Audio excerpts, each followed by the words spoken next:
নমস্কার বন্ধুরা, সুবলয় রান্নাঘরে আপনাদের স্বাগত। আজ বানাবো আমি ফুলকপি আলুর রসা। নিয়েছি এখানে দুটো ফুলকপি আছে মাঝারি সাইজের, দুটো আলু আছে মাঝারি সাইজের, একটা টমেটো, দুটো পেঁয়াজ, এখানে জিরে ধনে বাটা আছে, নিয়েছি নুন, আর এখানে হলুদ আছে।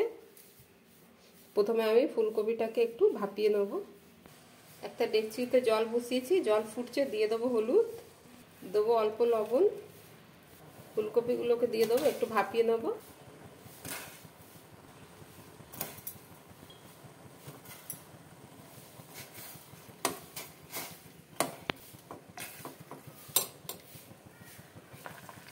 ফুলকপিটা হয়ে গেছে, আমি তুলে নেব।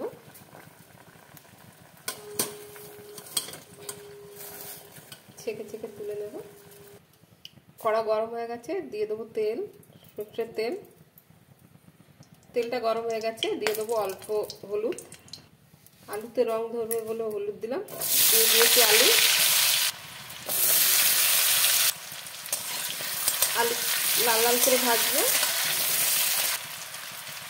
দেবো অল্প হলুদ। আমার আলুটা ভাজা হয়ে গেছে, আমি আলুটা তুলে নেব।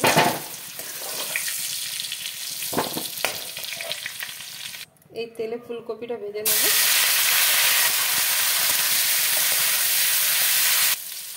ফুলকপিটা ভাজা হয়ে গেছে, আমি তুলে নিচ্ছি।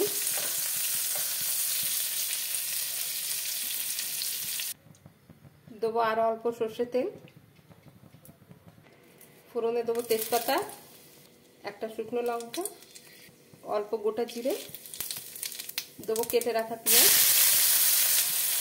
পেঁয়াজটাকে লাল লাল করে ভাজতে হবে।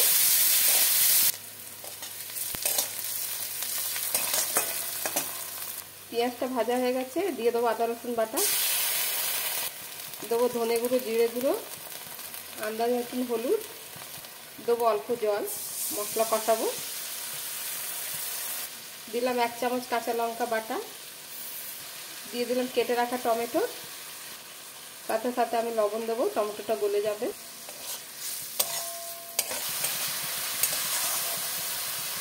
দিয়ে দেবো 3টে চেরা কাঁচা লঙ্কা।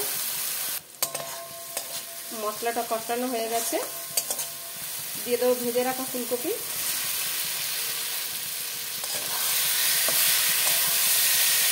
ফুলকপি আলুটাকে ভালো করে মশলার সাথে কষাতে হবে। আমার ফুলকপি আলু কষানো হয়ে গেছে, দিয়ে দেবো জল। ঢাকনা লাগিয়ে সেদ্ধ হতে দেবো। গ্যাসটা কমিয়ে দিতে হবে আমাকে। ওপর থেকে কড়াইশুঁটি দিয়ে দিলাম। আমার ফুলকপি রেসিপিটা রেডি হয়ে গেছে। দিয়ে দেবো গরম মশলা, দেবো কেটে রাখা ধনে পাতা, অন্য একটা পাত্রে আমি বের করে নেব। আমার ফুলকপির রসাটা রেডি হয়ে গেছে বন্ধুরা। যদি আপনাদের এই ভিডিওটা ভালো লেগে থাকে তাহলে লাইক, কমেন্ট, সাবস্ক্রাইব অবশ্যই করবে। ধন্যবাদ।